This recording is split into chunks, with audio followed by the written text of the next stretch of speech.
Како што најави, време е за мојот втор соговорничко односно.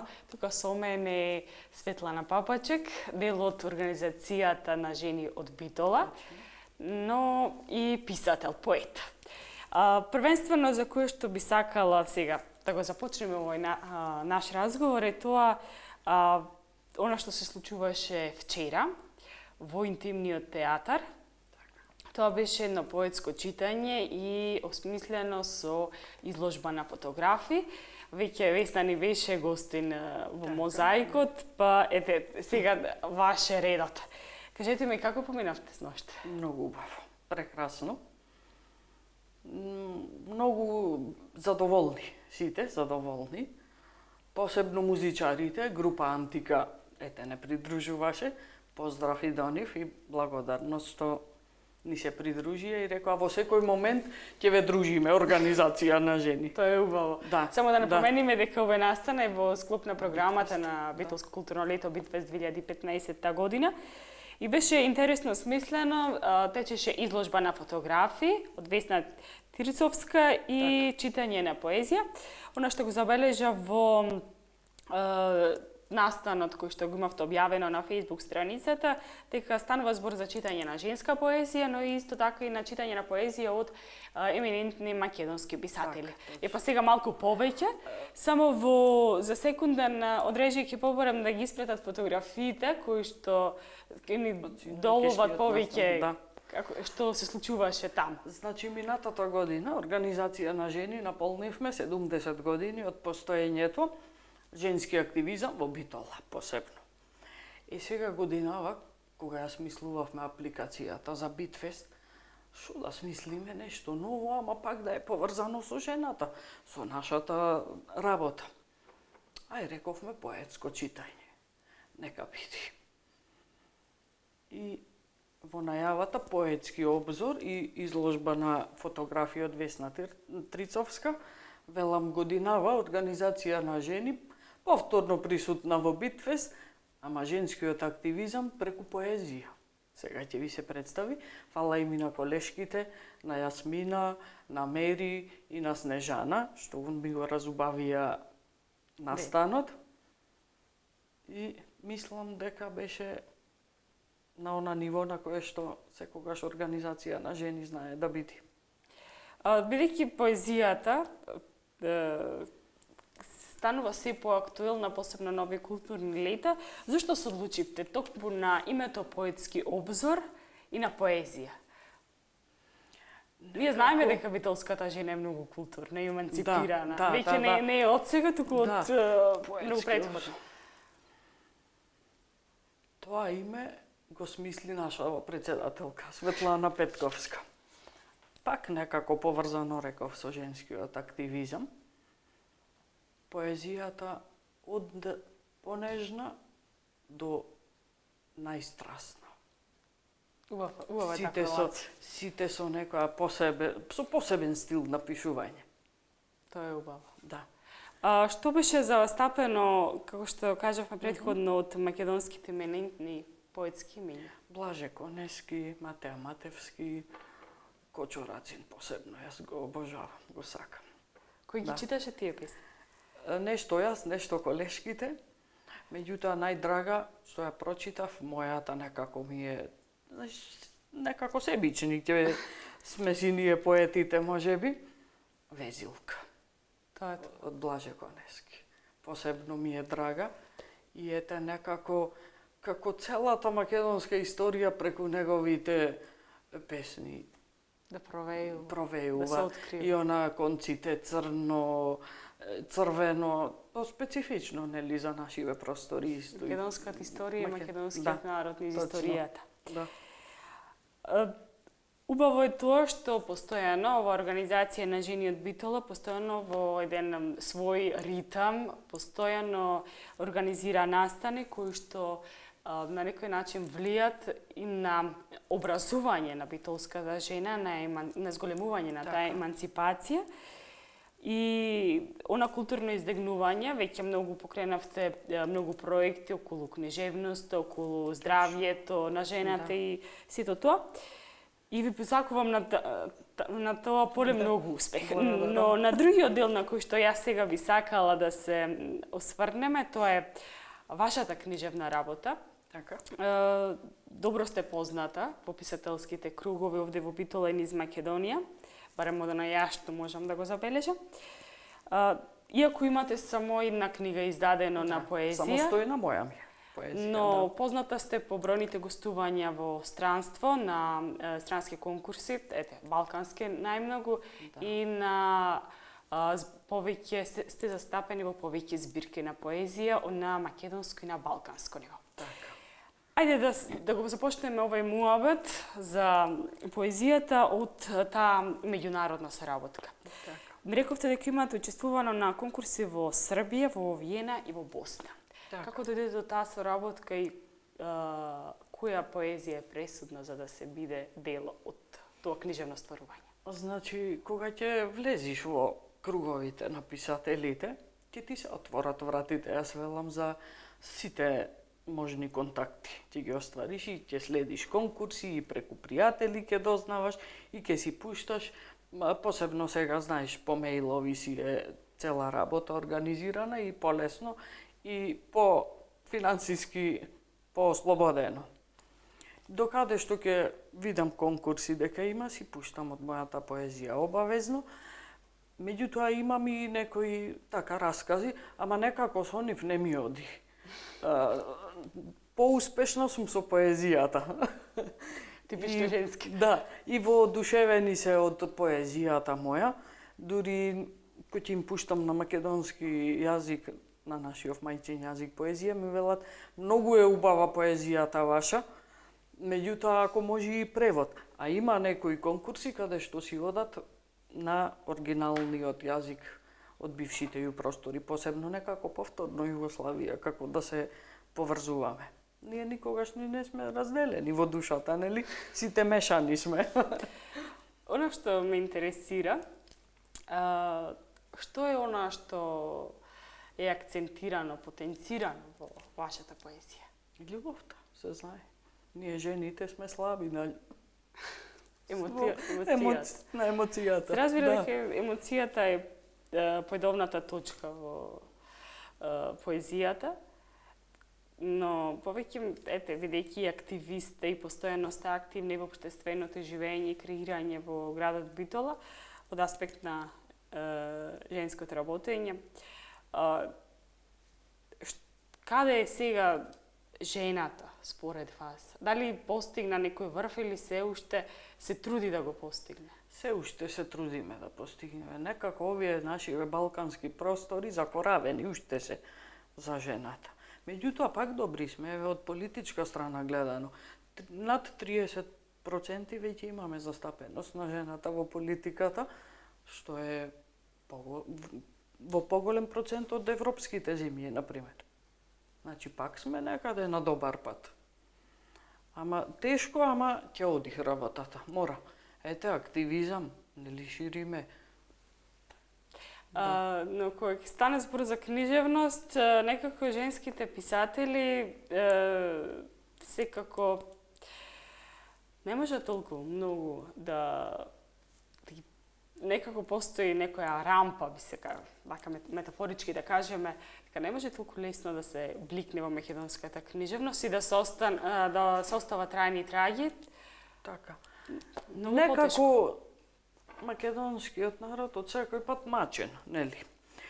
И во овие машките поетски книги поголем осврт е некако на тој дел, борбеноста. Има и песни за жената, нели? Меѓутоа пак некако на машкото. Со војна, со ова, со она, идеме ка страстите и чувствата подолу некако малце. Може некогаш понатаму ќе се сменат работите. Еве настојуваме, одиме кон тоа. Да се афирмираме. Да се надева. А има многу имаме квалитетни писателки. Колку време се занимавате со пишување? Јас од секој пат. Уште од дете се занимавам со пишување.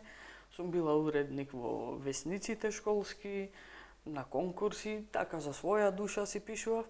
Меѓутоа некако ме охрабрија женив од организација на жени. Им кажав, имам и јас напишам, па дај да се потрудиме, да излези нови дели на некое песниче твое нагалено, да речам. И ете се стори. Како се вклопивте во оваа битолска атмосфера? Бидејќи тоа е интересно, бидејќи вие не сте битолчанка. Не сум. Туку сте тука омажена. Да. И она што е интересно, толку многу добро се вклопивте, што веќе и ве познаваат како битолчанка. Да. Јас велам, повеќе сум сега битолчанка од Скопјанка.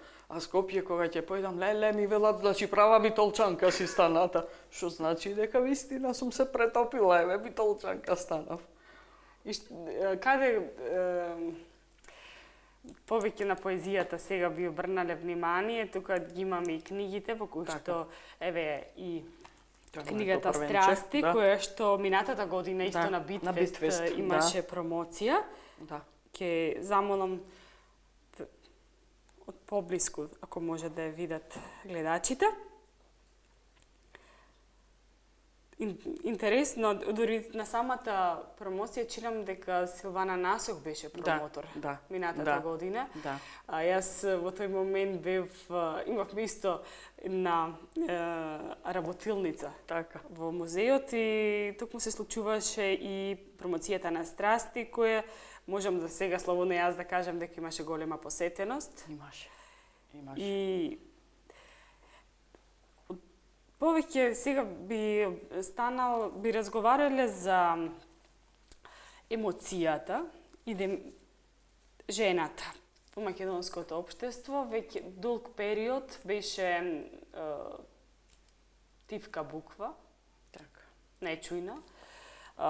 Не можеше толку многу слободно да се зборува, се знаеше за поглаварството, се знаеше кој е писмен, метафорички кажам, сепак. И не можеше да се оди напред во редот, да се биде војсководец. Сега го имаме сето тоа и можеме да видиме тоа. Поезијата на некој начин е и суд и охрабрување да се прозбори што стои, што лежи во дамарот на една човечка душа. Колку вие се согласувате и каде го гледате изворот на... Во душата, значи, се лежи. Сите чувства, јас велам, во душата ни се. И тага, и радост, и понекоја солза пролеана, и отров, што велам јас, што те јади нешто однатре. Сето то се излева на хартија. Значи, животот што го живееме сите, повеќето, ако не си признаваме, ама излеан ние тука. Како некој ослободување си наоѓаме еве во поезијата и преку поезијата некако јавно си проговараме сите за нашите проблеми што ги имаме или пак убав живот, например. И потоа препознатлива е секоја личност. Прочитај што има напишано, одма ќе го разбериш каков човек е во душата. Надворешноста наша не секогаш е иста со она што си го носиме во душата, што го чувствуваме. Јасно. Овде повеќе се скриените чувства во поезијата, што си ги носиме. Јас велам што не јадат однатре или што не будат за да напишиме нешто. Многу поети ќе кажат дека многу е лесно да се пишува за среќата или воопшто и нема потреба да се пишува за среќата и за радоста во животот. Но болката и тагата чисто и не можеме гласно да проговориме во тие најтешки моменти и затоа најдобро е да се излеат на хартија. Обично така е. Најголемата тага, најголемата душевна болка тука си ја прикажуваме. Може некој во прво лице, во второ, во трето, ама сепак нешто е она што го носиме сите во душата. Сепак не може... Едно мало делче сепак од нас тука провејува. Писателот не може да се оддели од својот главен лик. Не може. Затоа главен лик самиот си. Најчесто. Само многу мултиплицирана верзија. Верзии, да. Клонови. Точно, во една расказ... Какви што сакаш да бидиш и да не бидиш и така. Имагинација. Оно што е најново од вашата фиока, од вашиот компјутер, би се рекло, тоа е да наскоро се очекува промоција на вашиот прв роман. И сега нема да објавуваме некои големи детали, но јас сакам да скокотнам.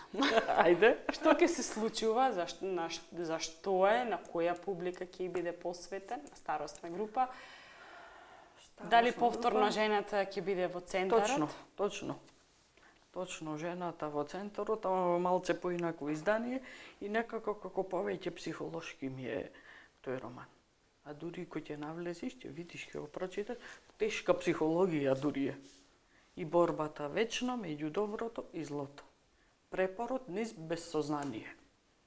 И сега, бидејќи спомнавте тешка психологија, бидејќи од една страна е психологијата нели е наука и треба некои си додатни читања, истражувања, не можеме, иако можеме да ја користиме ние како писатели слободната имаѓинација, да си мечтаеме, но сепак треба некогаш да искористиме и дел од таа научна книжевност, за да можеме да направиме соодветни компарации. Колку во создавањето на вашето дело се користите со таква литература? Го обожавам Ниче. Многу го читам и значи и тој многу ми помага во оформувањето на ликовите, ама на чувствата што треба да ги излеам. Дали во оваа смисла да биде или во другата. Значи, го обожавам него, Шопенхауер го читам. Психологијата ми е слаба страна, да речам, уште како средношколка. Друго средно училиште учев постручно, ама психологијата како слаба страна ми остана. И вака штом видам една особа, одма знам точно да изанализирам и така да и навлезам некако во душата, во мислите, во се. Интересно. Да. Интересно. Баш од појдовното, Шопенхауер и Ниче, кој што го разработува човечкиот разум и докаде може да се оде екзистенцијално само со сопствениот разум, кој што да нагласиме дека тоа е доста битно во овој временски период кога живееме во едно истресирано, напнато темпо. Кога отприлика да ја очекуваме промоцијата на вашиот роман? Па исто и промоцијата е во склоп на годинашниот Битфест, меѓутоа во соработка со моето здружение, каде што председател ни е господјата Такец. Тоа е убаво. Ќе имаме како перформанси, 2-3 дена ни е одобрено од општината и во склоп на тие 2-3 дена ќе имаме промоција. Јас, господјата Такец, Сузана Турунџиева и други така од нашата бранша, што се од Скопје, од другите градови писатели. Така си се дружиме, си се помагаме, си се советуваме. Дали од некој ќе видиме подпишана рецензија? Мојата рецензија е од Гордана, обавезно, се знае. И си ја поздравувам Гордана, еве, и фала и за се што прави за мене и што ми помага. А другиот рецензент ми е магистар Александар Алексов од Скопје, исто и тој е писател, една прекрасна личност. Ќе бидеш во можност сигурно да го запознаеш на промоциите. Не случајно верувам дека настана таа комуникација со писателката Гордана Такец, која што моментално, само да напоменеме дека направи книжевен бум. Точно. Да. Така да исто така и се надевам дека и на промоцијата исто така ќе биде. Да. Овие сега што ги спрема супер се. Заедно ги спремаме, затоа ги знам, ја знам содржината. Господи Бабачек, јас ви благодарам многу за вашето гостување во денешниот Мозаик. Се гледаме следно на промоција на вашиот најнов роман, односно прв. Така. Ви посакувам многу успех. Фала ви за поканата и се најубаво на вашата телевизија и пожелувам. Благодарам. Почитувани, тоа беше мојата втора соговорничка, господјата Светлана Папачек. Во продолжение ве оставам со рубриката Здрав живот, која што секојдневно за вас ја подготвува мојот колега Срđan Прокич. Па проследите што сето има подготвено во денешните издание на Мозаик.